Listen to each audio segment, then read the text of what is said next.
Zachary from Imperial Triumphant is here, and this is Into the Darkness. And if you know anything about the band, then this is a perfect fit, and there's plenty of time to dive deep and find out about this, because Thomas is here, Zachary's here, and we're ready to dive in. But hey, I'm Reaper, and I want to remind you that ReaperMetalProductions.com has every Into the Darkness full-length episode, the video, the audio, conveniently linked up so you can stay on top of it. Go to ReaperMetalProductions.com, grab a t-shirt while you're there, become a Patreon supporter, and you can be in the fan club where you can ask exclusive questions when we do interviews like this.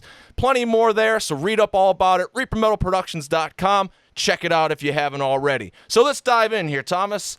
I figured we'd kind of go with you because you kind of knew, well, you're the introduction, at least for me, with Imperial Triumphant because, you know, Redefining Darkness Records, you had a release. Right. Yeah, we were fortunate enough to work together in 2015, but, you know, there's still some stuff. So I've known the guys since then, but talking about the really early EPs and stuff before Code 666 and all that stuff. So I know you started the band really young. That's for sure. What were you, 17 or 16 or something? Yeah, maybe even 15, I think. I don't know. It was kind of like, but let's be honest, this is like a completely different band. You know, like, completely different lineup, different style. And, you know, it's very much, that Imperial Triumph is very much a teenager band. Right. You know what I mean? Wearing like, your influences on your sleeve, kind of all exactly. those things. Nothing really unique, nothing really crazy different from what had already been done.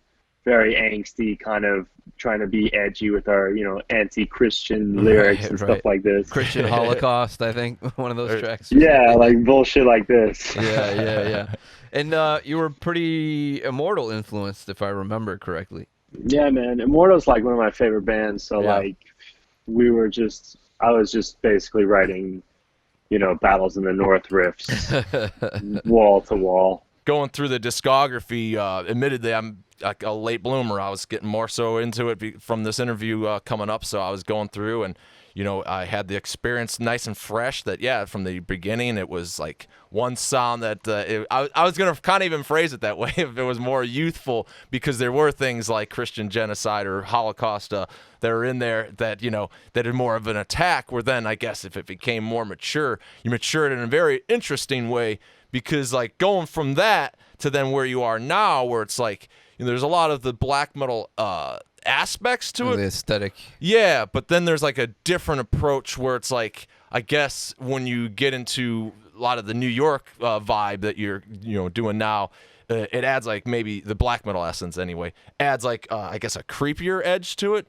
So I guess I'm interested in finding out where that progression came. Like, was that something that you were, you know, as you're doing this band and, you know, you're getting things out of you, then you're progressing going like, I don't know, I've always had like this idea, or was like, did that just kind of fall? Yeah, was there like a clicking moment? Was there like a eureka moment where you're like, I can really incorporate all this together? Yeah, I guess so. I mean, I really changed when I went to college, and I went to a music conservatory in California. Yeah. Where they just kind of, you know, I wasn't a guitar major. Where'd you go, by the way? Cal Arts. Okay. In Santa Clarita. I wasn't a guitar major though. I was a music composition major. Gotcha. So they just hammer in classical music to you all day, and like modern classical stuff, and sort of atonal theory and all this stuff like that. And at first I didn't really like it, and then of course I started to grow to like it, and then I was starting to realize, you know what, this is kind of the trajectory I think metal is going down. You know, the same path that jazz and classical have gone, which is starting very basic, developing more of a traditional style, and then getting really out there. Yeah. And I'm like, I got to stay ahead of the pack. I also realized like my style of playing is really like loose and kind of freer and not so like rigid guitar pro vibes, you know? So I was just thinking like, let's go all the way with that. I'm going to just play with the tremolo arm in my hand the whole time and just make everything just sound warbled and washed out, and really try to become, you know, the grossest, most horrifying sound I can create. Well, I think you achieved that to a degree. It's like, because it's very interesting. And that was something too, like when you're writing these compositions that, I mean, there's been definitely longer songs out there. Yeah. Because yours aren't entirely overly long. But then I'd say what's like the longest song, like 9 minutes almost. Yeah. But it's appropriate too. So there's a different dynamic as far as that too. But like there is like a lot of stuff going on where it's like I would imagine writing that and executing it, especially in the studio sense, where it's like let's do take after take. Like that's got to be a pain in the ass, or no? I guess. I mean, we. I don't know if you know this, but we track live, so it's like right. We just practice a lot before we go to the studio, and then we press record, and we usually have the song down in like 4 takes max. So we end up saving a lot of time in the studio by just rehearsing a lot, and the energy is completely different because it's just there's no click track. It's just whatever the band feels is the tempo for this section of the song or the whole song. That's what it needs to be, and we're not going to force anything to stay within this tempo or, okay, this next part shifts, like. Right. We just do what it feels right. Now, when you decided to, or if it was like this decision, but like as things started to progress and, the style of the band, with old songs like we discussed, you're coming to a live sense then, and now it's, transforming. Is there a difference in set list now, or like will you play old songs from like early on or now, or like has that vanished completely because it's an entirely different band? Or have they been reinterpreted? We go as far back. We've done sets where we're playing Deus Ex Machina off the Abominamentum record. Oh, okay. Because that one's a ripper and still fits with our style. Yeah. Right. And it depends on this show, because if we have like only a 30-minute set, like at a festival or something, we can only play like 4 or 5 songs. It's kind of nuts. Right. So we gotta, because they're so long, so we have to be really careful as to how we organize it. But if we're headlining, when we get like an hour, we'll throw some old stuff in there, maybe as an encore for like the more well-versed fans. Yeah. Well, I have a question more about the music composition side. One of my best friends went to school for music composition as well, and minored in guitar performance. And so I know just kind of his journey, I guess, and how he progressed as a songwriter during that time. And we're a little older, so he's been out for a while. But when you're writing for Imperial, do you see it as one large piece and movements within that kind of framework, or are you looking at more microscopically in kind of in individual works when you're when you're writing a record? It's both. Yeah. It's we analyze every single section, like why that section needs to exist. Yeah. If it doesn't need to exist, it's out of here. And then we're looking broader as well, as like, how is this record gonna flow? Does this song sound good coming after this song, or something like that? And just kind of analyzing how the listener is going to take this music, how are they going to feel, and really kind of trying to curate that experience, that sonic experience for them has been a real fun like journey and a puzzle, I guess you could say. And as far as the writing goes, from what I understand, you kind of spearhead a lot of it, but being as accomplished as Steve and Kenny are they contributing a lot to actual songwriting, or is it more? Oh, absolutely. I'm not spearheading anything anymore. Oh, okay. We're full-on collaboration between either, like this song City Swine, which Grahowski wrote, and it's completely written out on sheet music. We learned it, and then got together and played it. Or a tune like Atomic Age, which started just in the studio. Someone came in with a rhythm, and then we just kind of keep fleshing it out and pulling at it and stretching the dough, so to speak. Yeah. So, and everything in between, sometimes you come in with a riff, and then, that works with that riff. So it's kind of like, we don't really limit ourselves to one sort of style of writing or songwriting, and I think that kind of lets us have more opportunity for, everything. Yeah, for sure. Definitely does. Definitely opens everything up. Yeah, for sure. So now when you're incorporating visual aspects, then kind of playing into that as well with the music, being so well-rounded and hearing it in your head, do you also see certain things ahead of time, or does that fall into play as you hear, all these layers? Because there's so many layers and stuff, and a lot of things can also happen in the studio or happen when you're rehearsing. There's so many different places that could happen that could take it further from its vision as well, that perhaps, I don't know, the artwork could come in later. I mean, it wouldn't be inappropriate to have that workflow, so to speak, but so yeah, I don't know. Is it anything like that? Do you have the visual in your head? There's definitely sometimes that, and there's definitely sometimes live setting, we're thinking like, oh, this song is gonna hit really hard live, and it's gonna be able to be, or this will be a great opener, a great closer, stuff like that. Just like the album, we also curate our live experience and really try to make it start to finish kind of vibe, like I'm sure many bands do, having a strong opener and a strong closer, maybe a deeper cut 2/3 through the way, Right. So like you go from a band though that isn't doing like wearing a mask and stuff live, and now you are. It's like, has that been something that's like, oh man, like why I'm regretting this decision? Like, it's harder to play or anything? Like, has it been hard to grow in that way, where it's like you're incorporating, more to the live show, and then you got to play and multi. Yeah. No, it's a huge pain in the ass. I mean, anyone who plays with a mask or cloaks or whatever, they'll know that it's definitely harder than going out and just wearing your street clothes. But this is what it means to like give a shit about your live show, and right. Yeah. Making sure that your music is presented equally strong visually as it does sonically. And for us, what we wear is the right decision. Some bands, they might think, okay, you know what, for us, we're just gonna wear, t-shirts, jeans, sneakers. That's the look we want to portray. Right. That's also a stage costume. So that if that works for your music, that's totally fine. Yeah.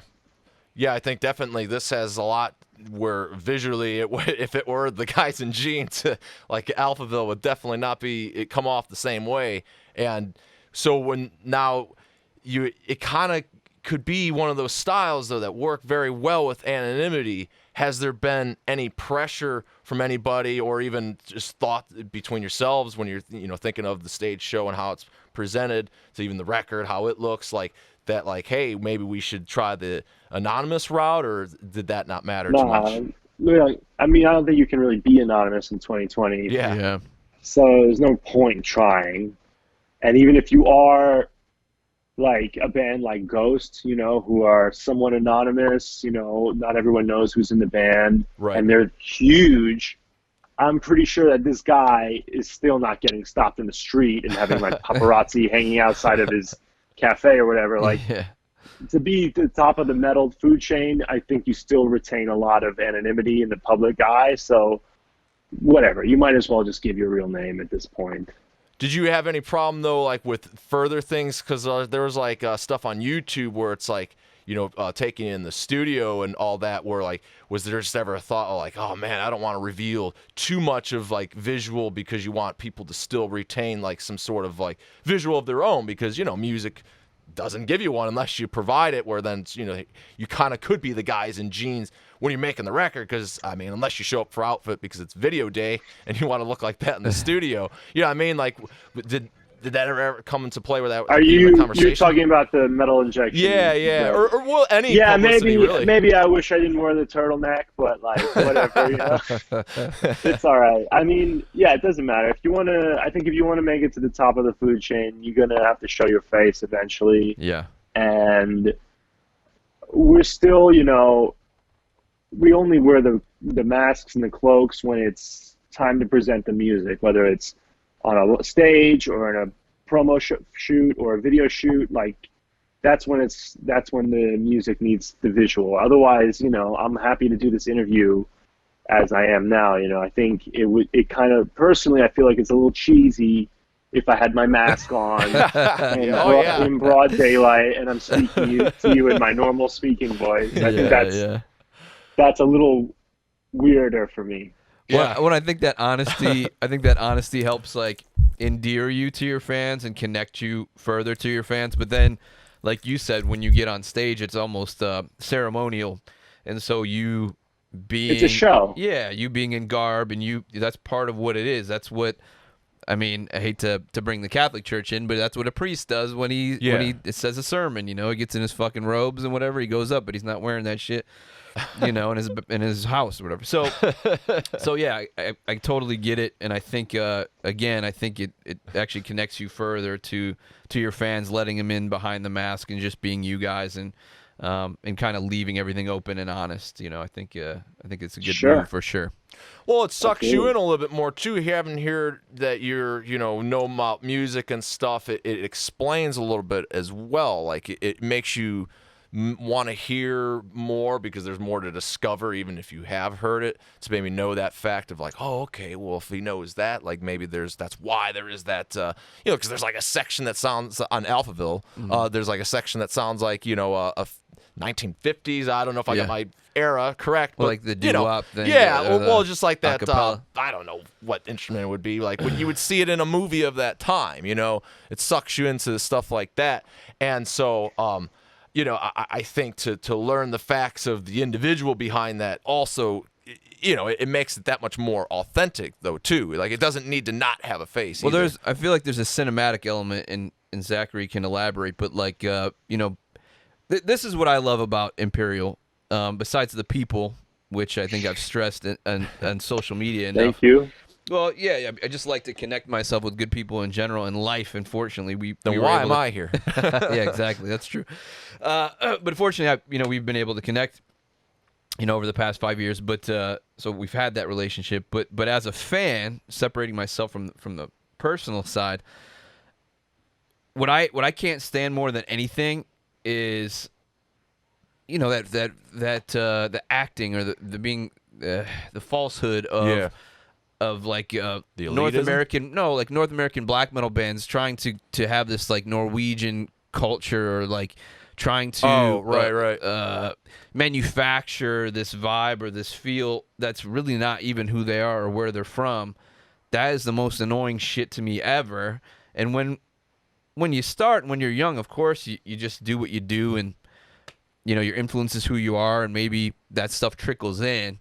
But as you mature, as you guys did, incorporating what's around you, like where you guys are from, what lives and breathes inside you, what you expel back to it, the whole visual, like the way you tie it all in, super unique, and it's super honest. And thank you, man. I agree. Like the early Imperial Triumphant, like that teenage year stuff, is very much like, Bathory style, immortal Nordic shit. And I have no place to be singing about this shit. I don't know anything about this. So like, right. For me, it's so much more comfortable to just do myself and write about what I know. Because in an interview like this, I can talk, it's not an act or a personality I'm putting on. Right. Where I have everything prepared. It's just, I can just, it's more authentic, and I think that makes everything more easier. The writing process, the interview process, everything.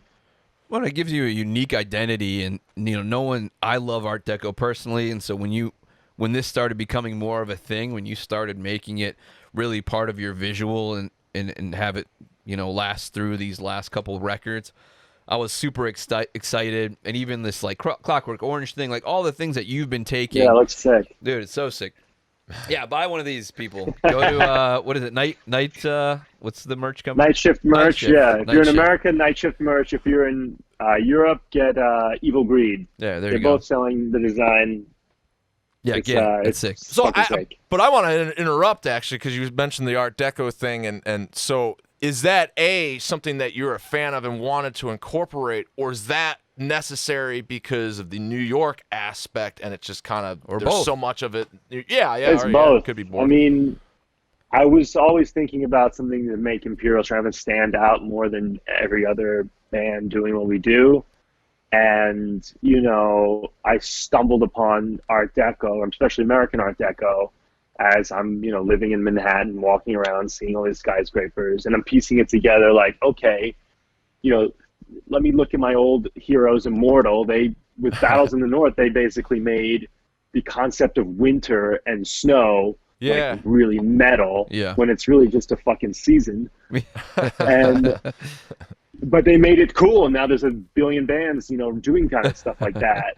Right. And I'm thinking, okay, well, what do I have? And I have this whole you know, well of Art Deco. And Art Deco, what does that mean? That means like skyscrapers, visual aesthetics, you know, typography. There's a whole cultural background to this like elegance within it, you know, and this high luxury. And that's kind of like a world that I'm familiar with and something I can speak honestly about. And it's not putting on a front or anything like this. So it's just been slowly developing, and with the help of my bandmates, we've really kind of started to flesh it out. And what's really, really great, and I'm really grateful for, is that the well has not run dry. Right. We still feel inspired by the city, and there's still tons of things to explore. I feel like that would never dry up for you, being where you're at. But also there is this, and it kind of ties in with that whole Art Deco Manhattan metropolis visual, is this whole kind of film noir cinematic thing you're able to create too, that you've done with video, but even just with sound in general. So I think you're able to kind of manipulate all of these things that I guess could just of origin come from New York or big cities like Paris, or, you know, and actually we never talked about this either, but your background, I mean, your family is Russian, I believe. Well, I mean, our heritage is Russian. Okay. But I remember you used to incorporate characters and stuff like into Imperial back in the day as well. Oh, yeah, of course. I mean, I think I'm a huge like Ruskophile, and I love all like Russian shit, and I just think the language is so perfect for that. That, you know, the voice, the metal voice, like the growl, that it fits so perfectly, the textures and timbres, that I was like, we have to do a couple, you know, songs. Totally. So we've done 2 Russian Doom songs, you know, Crocodile and Chernobyl Blues. Yeah. Which I'm very proud of, because they're very they're very different. They always like stand out on the album, like something different, and they're always very fun to do. And, you know, I don't write the lyrics, but learning the lyrics and delivering them live, I love that stuff. But I also think it fits in. So even though, you know, obviously this is very Manhattan based, but if you kind of take that big city approach and that luxury and eloquence approach, that could fit with Paris or Moscow, and I think you and also like this city is the cultural center of the world, you know? Yes, exactly. Most languages in the world are spoken right here. Right. So it's at the same time, we're a very New York band, but what does that mean to be a New York band? That means you can almost draw from any culture ever. You know? And it's still a New York thing. Exactly. Metal itself too, or hard music in a way, because there would be like, you know, obviously hardcore you could, you know, throw in there and be appropriate, where then there'd be, you know, death metal. So, you know, there'd be certain even scenes that could be appropriate in that. Well, I want to like, get inside your head a little bit about that, because it's like, all right, it's Metropolis, it's Art Deco, it's New York. But like, what is, like, when you're going about your day-to-day life, is that where a lot of the inspiration comes from? Like, because you said then one thing, like, I think it was the metal injection thing. You were talking about hearing a siren and the Doppler effect of it. And I, for one, as an audio nerd, thought that was very interesting, because it opened up a thought that I hadn't had, where it was like, you know, and then you're like, and then I just pretty much learned how to make a siren on like the guitar. With the tremolo bar, you can just, you know, lower it, detune it like perfectly, and it just becomes disgusting. Yeah. Right. So like, is that what happens then? Like, you're just on the subway one day, and then you hear maybe a sound, and you're like, oh, that's just gonna be horrible, or whatever. Yeah, man. I mean, you're waiting for the train, and like 14th Street's got a really loud screech, or you just hear like a cha-chun, cha-chun, cha-chun, cha-chun, cha-chun in the tracks, you know? Yeah. Stuff like that, and you're just like, wow, that's perfect. Or just, sirens all the time, especially nowadays. And you can just thinking like, well, I'll just play like a siren, you know? Like, there's so much to draw upon in the New York kind of like soundscape. we talked about it a little bit before the interview while we were kind of setting up and fucking with cameras and whatnot, but you guys have really embodied it. So while you have this black metal aesthetic and kind of this heavy dark undertone, you have really successfully flushed out kind of New York soundscape in your own interpretation, which is kind of what we're already talking about anyway. But you've definitely achieved that with kind of the hysteria and the chaos and everything that's in your music, very much like John Zorn kind of black metal style, which makes sense with Kenny and stuff too. But you really have, like, I think of John Zorn Naked City a lot, you know, which is an album that I love.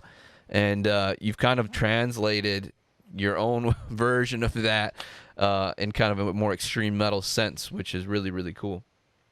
Oh, thank you. I mean, yeah, it's definitely trying to capture the stress of just being in, you know, being in a city during rush hour or something like that. Right. And then throw in, you know, our history with jazz, and then it becomes even more stressful. And then the real challenge really becomes just balancing that, the stressful sound, with making an actual song and not trying to just have it be A to Z, you know, chaos. You need structure, and you need dynamics. You need to give the listener a rest, a reprieve before you hit them harder, you know. So there needs to be a well thought out, you know, structure to a tune. Now, when you were incorporating some of the new stuff on Alphaville, like the doo-wop type stuff and those things, was that more of is that something that was like something musical you wanted to achieve, or like, man, it would be really cool to do this, or was it something like visual, like Reaper said, appropriate for the story of what you were trying to achieve with the music? Like, you're walking down the street in the 50s, like, was it like a setting thing? Yeah, because I was gonna say there's definitely moments on there where it's like, man, it like maybe there's a moment on there, maybe it's Alphaville or somewhere. I'm pretty sure Alphaville. Where it's like, you'd feel like if you're on a walk, like you'd pass the guy that's on the street banging on buckets. Right. It almost feels like a walk, you know. Sorry to interject that, but like, is I think I just derailed your conversation. No, it's kind of the same thing. No. I mean I mean, that too. The Barbershop Quartet is both. I really wanted to try to write something like that, like, you know. Before I wrote it, I watched a lot of videos and listened to a lot of Barbershop Quartet music. A lot of it's really terrible, so I thought, okay, this is definitely a big challenge. Yeah. Because it's very cheesy, and it could have come off really bad if Colin and Trey hadn't done such a great job mixing it, and also R.K. Halverson singing it. He crushed that. Yeah. But at the same time, I put it at the beginning of the song because I was like, this is the world I want you to go to. You know, post World War II America. You know, lots of, you know, bomb testing in the Southwest and stuff like that, and really kind of create that anything can be done. We're in the atomic age, 1950s, you know, vibe. Well, I think so. It's setting the stage for the listener, and also, I wanted to try something new. Well, you definitely achieved it, and you know, it's pretty cool that you guys have like no fear when it comes to. Because, you know, metal fans are elitist, man. Like, it's funny how dedicated metal fans are, but then how personal and picky they are with things at the same time. So it's funny because I think metal fans are very open and embracing with a lot of things, but sometimes not with their metal. Well, I think so. What I mean? Well, it's basically going back to, and then I want, and this really kind of helps formulate my question too. Is when you said, you know, Immortal making winter cool. Yeah. It's kind of, I think that's why it works, is because you figured out the mold to be yourself in a way. Like, they're being themselves. They're from Norway. They're in a fucking cold-ass place. So let's figure out basically how to metalize, like, you know, make Metropolis. it evil or something. Yeah. So now with, so I'm obviously the music itself is going to make something mysterious and off-sounding. But what is your objective? Because obviously you're not painting New York in this bright and flowery scenario. There's something very like off. Yeah, Gotham. That's like almost like, there's like Gotham City. So it's like, you know, there's like the skeletons that lurk within, like, kind of feel. Well, yeah, because it's New York, man. Yeah. It's heavy metal. It's got to be evil. You got to shine a light on the evil. I'm not, if we were stupid, we would, do a New York City metal project and then have it sound like, some speakeasy bullshit. Yeah. Like, the idea is that, okay, this is our concept, and just like Immortal, we're going to take the darkness and the extreme aspects of this theme and explore that.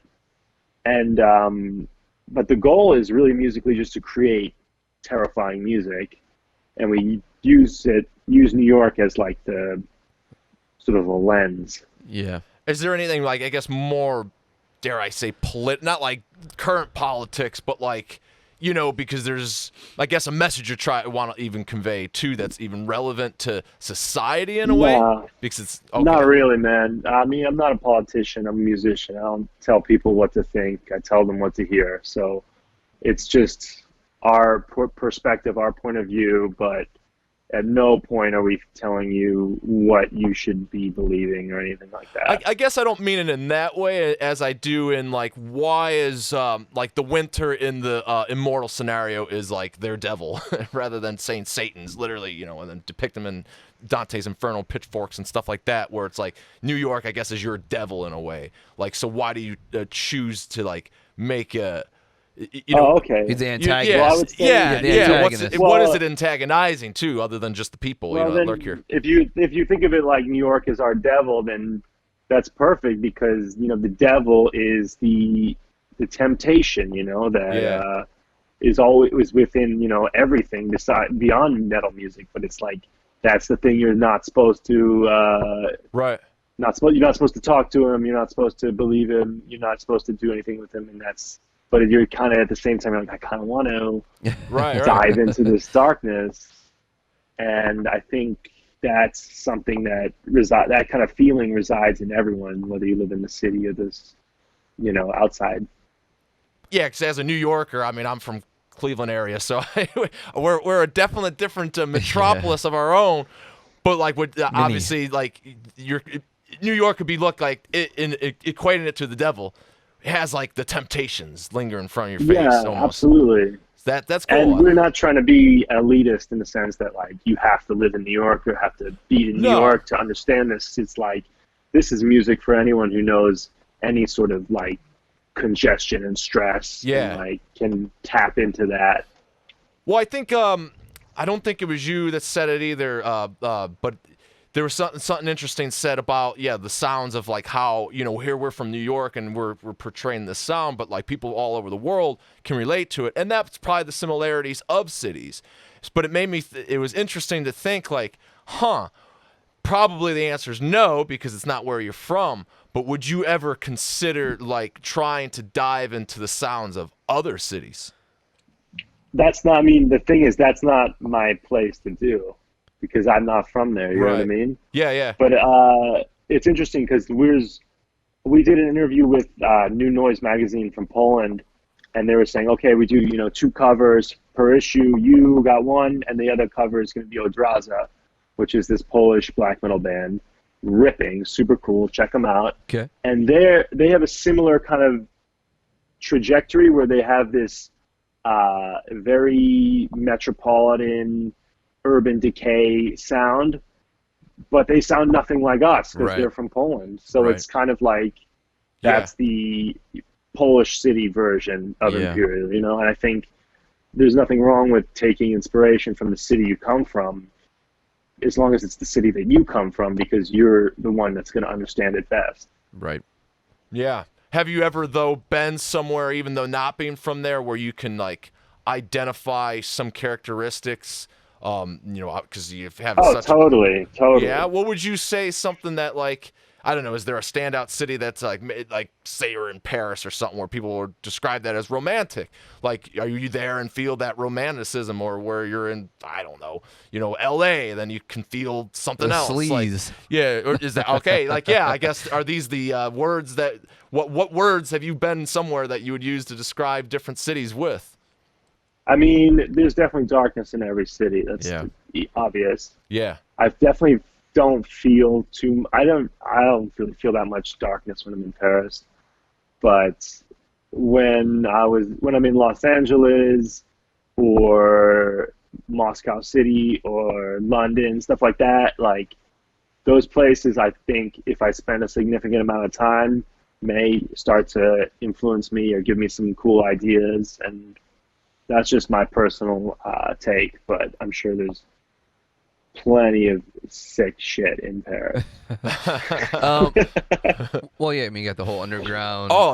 Yeah, exactly. Yeah. But it more like like he's saying though, it's very personal, and like you couldn't even you'd almost be a replica even if you did do a good job of something because you're not from there. It's kind of like even the Swedish death metal tone, like it only works sometimes. Well, at this point, it's just over. I mean, everyone's trying to do. But still, like, you get the point. But I think he nailed it earlier. I think New York is such a melting pot that it does have, it has obviously different communities. Like you got Chinatown, you got Little Italy. So literally, like, he can incorporate anything. That's the great thing about New York, is I don't think there'll ever be a limit to what they do, because they can literally be like, all right, we're doing, this is Italian Mafia inspired 80s, this record, or, like, this is Chinatown. And it's like, I feel like they can take you wherever they want you, because it's such a melting pot. But there could be, they can incorporate those little things from different cities or culture. There could be zero. I think there would be zero limitations for anywhere. It's just like Zachary's saying, though. You got to be from there, and that's why he truly knows it, because he's gotten the takeout Chinese to know the takeout. Well, you know that's what you do there. You know there's a Chinatown. Cleveland, there's a Chinatown. Koreatown. Exactly. Like there's different divisions where that might be a different sound. Where it's quieter here. Where I mean, so there's so many. I don't know. Like you really struck an interest. Like listening to that interview and stuff. I found myself very intrigued to talk about that, because it's like, fuck, man, like it's just so evident in front of you, and it's so interesting, though. I mean, and I'm sure a lot of people have done that, but nobody's ever described it that way. So I just wanted to kind of explore that, because I just think that's really interesting. Yeah. And this is something we've been messing around with since I've been, working with Thomas. So it feels really great that people are finally tapping into what we've been putting out, because it's something that we, for a long time, thought was really cool and interesting. Now, is there, when you're describing doing the siren, is there like a sound effect that you hear that it's like maybe you did already do it or you want to do it? Like, is there a sounds that you hear that like, are really hard, though?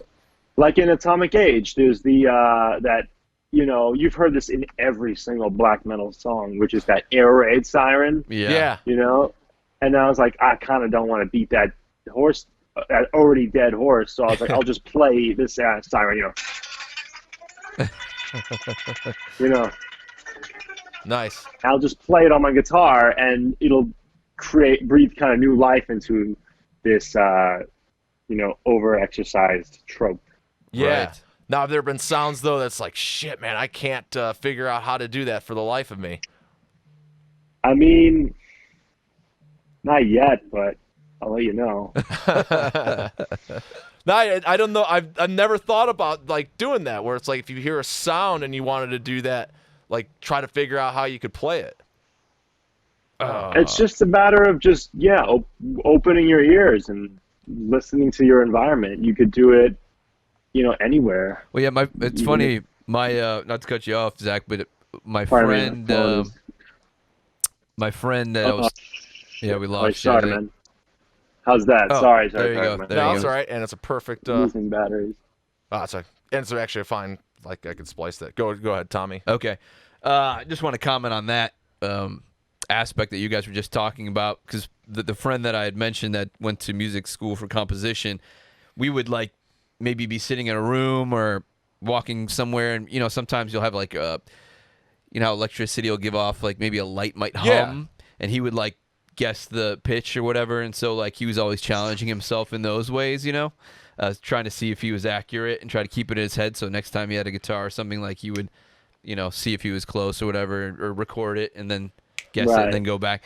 And so that's just stuff that he would do to keep to keep his kind of brain sharp or whatever. But that kind of reminds me of these kind of things, is trying to figure out these sounds that aren't made for like that instrument per se, but you can translate this, you know? I guess what I'm describing of what really intrigues me is that I'm not a fan of most of the things that are avant-garde or would be labeled that. I don't really get it. And I think, again, I don't remember who said it, but it was one of you guys that was talking about, like, you know, some people just aren't into, you know, listening to sound. You know, sound is all around us. This part I'm paraphrasing, where it's like, you know, whether or not, if you're musically trained or not, you're going to be a little bit more in tune with it, literally in tune with it, because you're going to know its pitches and might be able to figure out how to, replicate it, be it a singing voice, be it a sound. So then to the untrained ear, like, they're just kind of oblivious to those hums and all this stuff.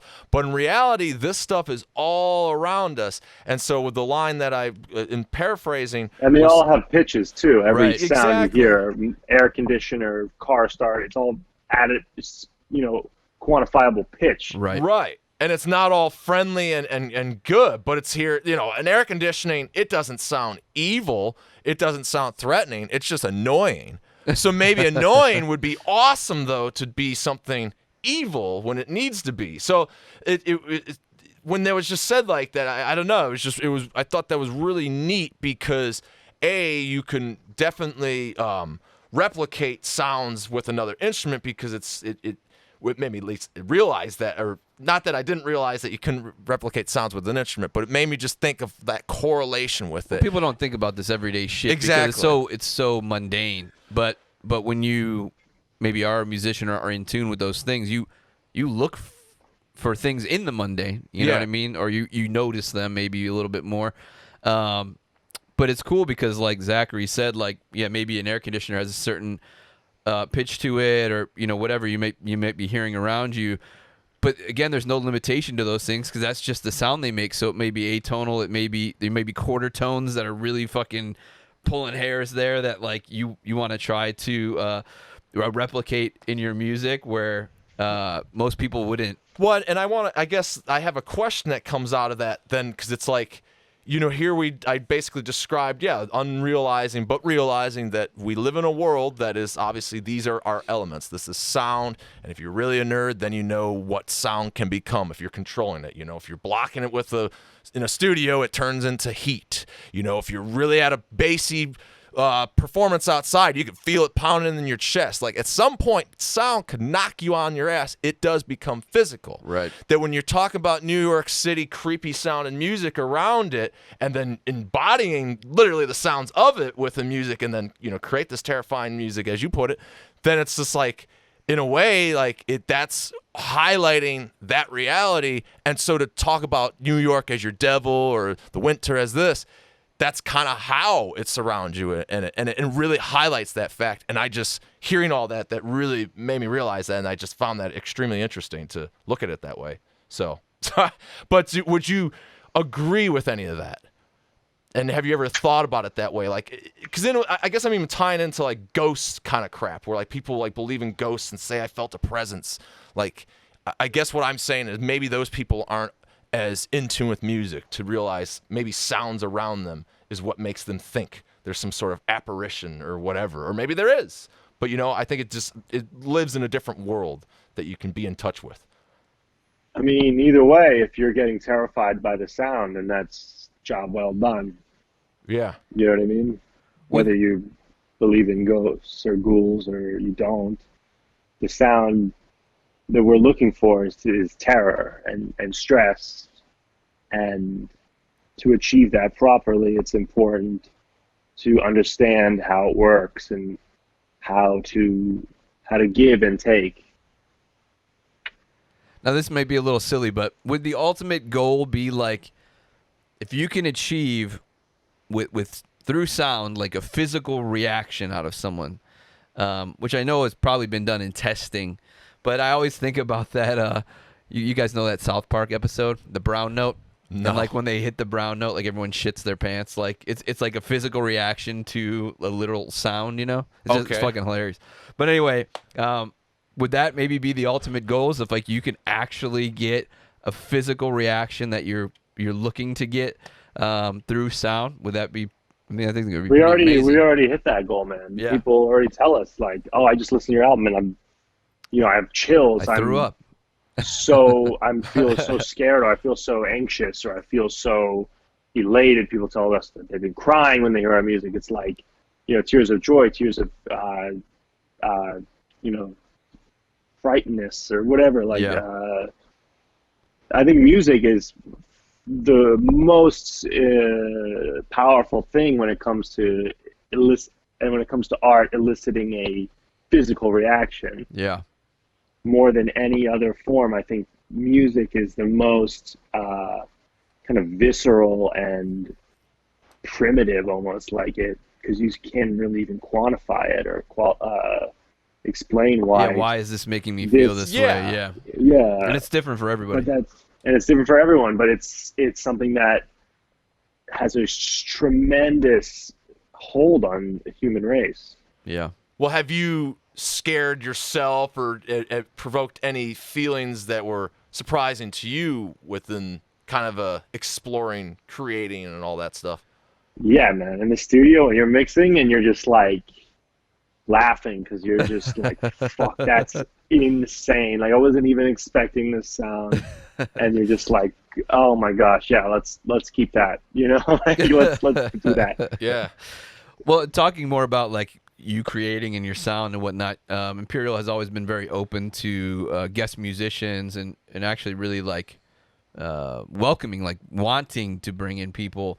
And obviously you had Thomas from Meshuggah come in on this one, and you've had a lot of cool avant-garde folks, a lot of just New York musicians, and it seems like something that's really, really important to what you guys do in helping kind of create these soundscapes for you, or helping try to achieve whatever you're trying to achieve. I guess when did that start for you? When were you like, man, this is really cool, I need to like make this a thing for us, where we're really trying to pushing the boundaries for a while, man. Yeah. It's like even the first record, Abominamentum, it has my college mentor Ulrich Krieger on, I want to say, bass clarinet, Yeah. And everyone we work with is people we know, we're friends with, so it's got that New York, almost like a jazz club mentality of like, come sit in with the band for a tune. And everyone that we work with has that same vision that we share. They understand what we're trying to do, so there's not that much guidance as to like, do this, do that. Just here's the track, do do what is going to make the song better. Right. We trust you, and that's the really beautiful thing about collaborating, is putting your faith in someone, putting your song in the hands of someone else, and just trusting that they're going to only enhance it in a way that you can't even imagine. That's a good, and I love that. That's a good way to put it, really. Yeah. I was looking at this magazine cover, and it Hell yeah. Amazing. Yeah, displays your masks. And I saw that you also had the ones that you could buy, where then they were more like the one that had like the long nose Like and the plague stuff. mask. Yeah. And it tied these in together. Of obviously they look both of the same period, and it's that same style we spoke of. But it also, at least the long nose ones, is like, oh, I've seen that before. I know it's like of like an era of something that I don't know the history behind. So it made me wonder, is there more to these masks, to like a history from it? Because it even looks like one's like kind of like Statue of Liberty, or are these all original creations?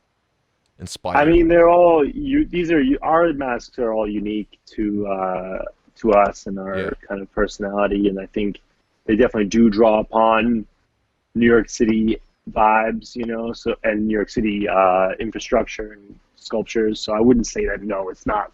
We didn't take it from the Empire State Building or Statue of Liberty. It's definitely, got some of that inherently a part of it.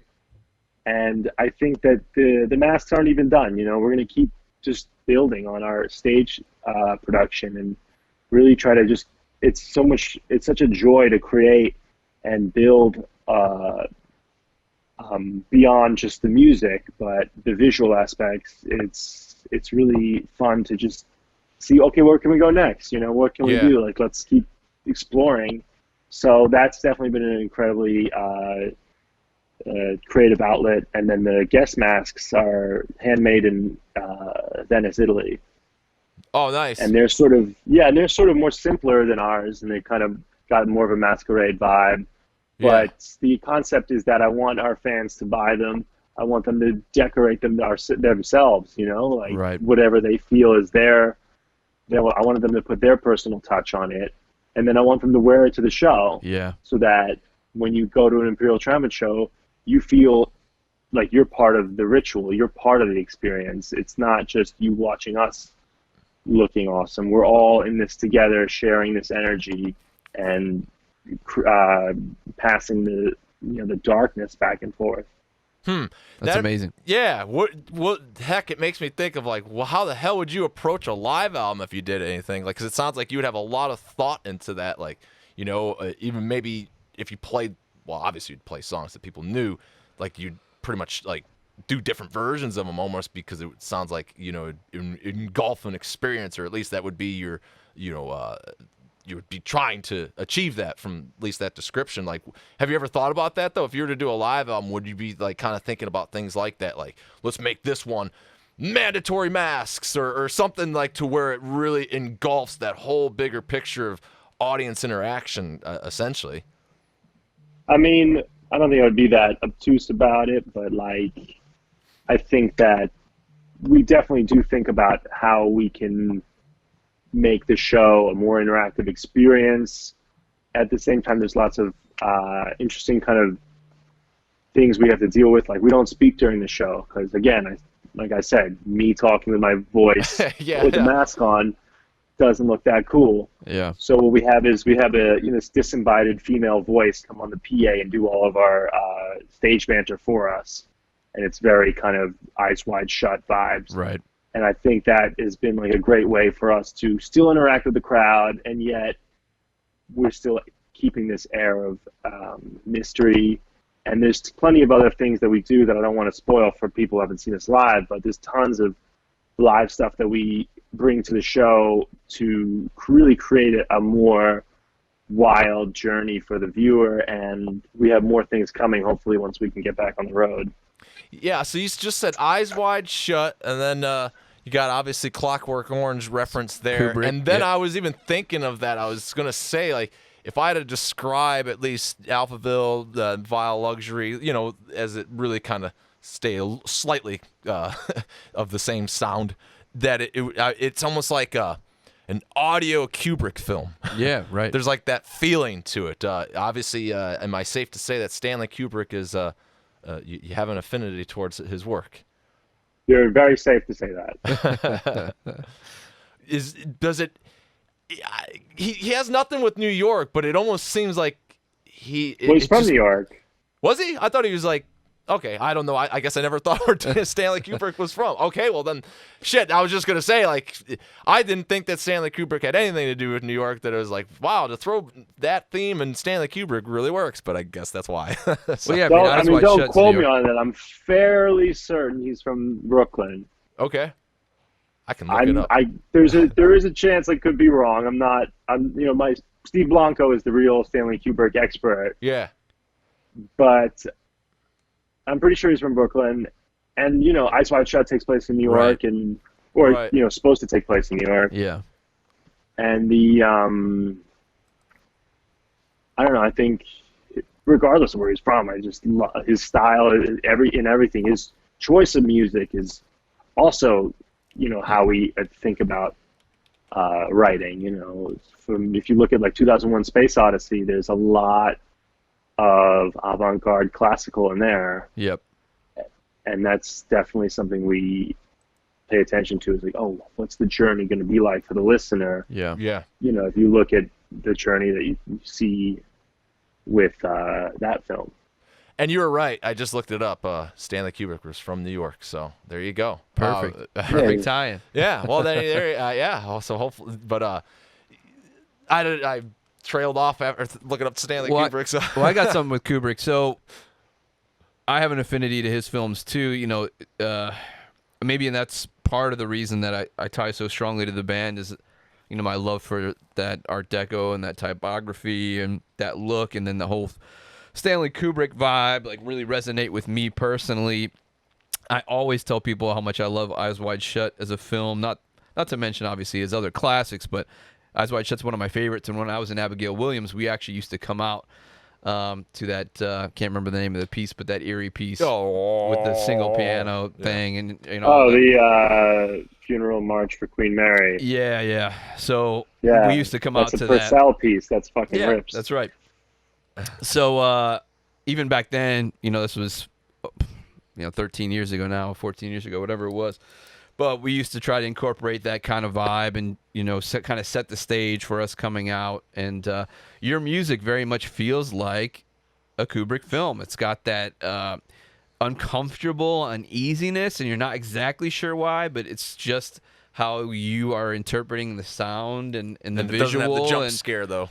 yeah, no jump scare, thank God. But, no jump scares, but yeah, it's got, I would say it's like a Kubrick style, and there's like really fucked up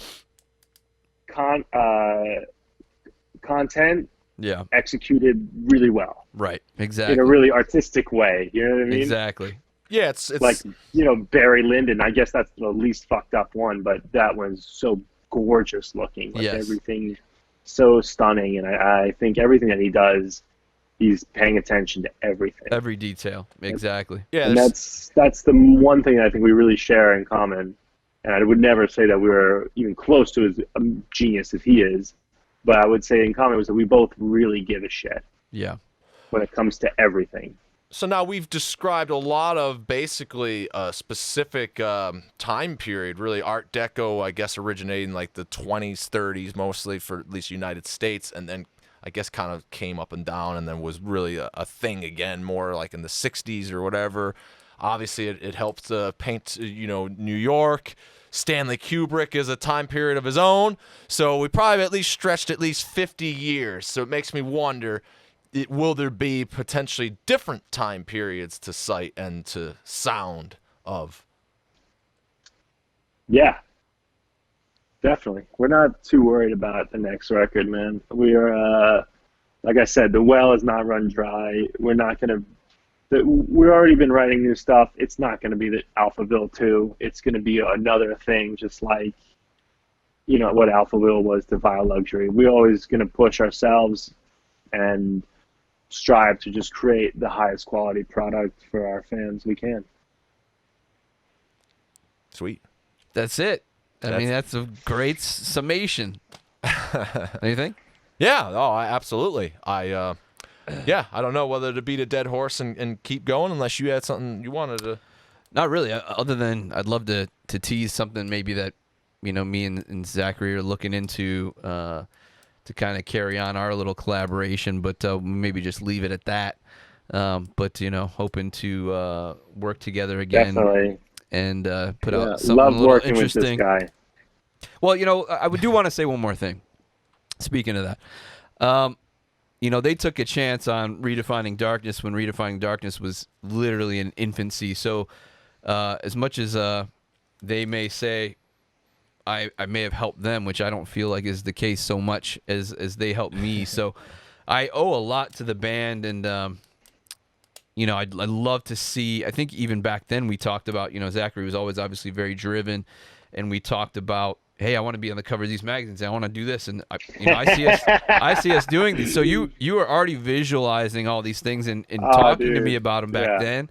And so when I saw that Decibel cover, to me that was just like, maybe you're not there where you want to be, but you're right on the path. You're right in line from everything we talked about in 2015. So for me, like, I couldn't be happier. I wouldn't say like I'm a proud father, but I'm definitely like a proud family member, maybe a cousin or something, where I feel like, I've held your hand in the journey at one point or another, or maybe was that friend at camp that, we had this amazing engagement at band camp that affected each other's lives somehow. Band camp.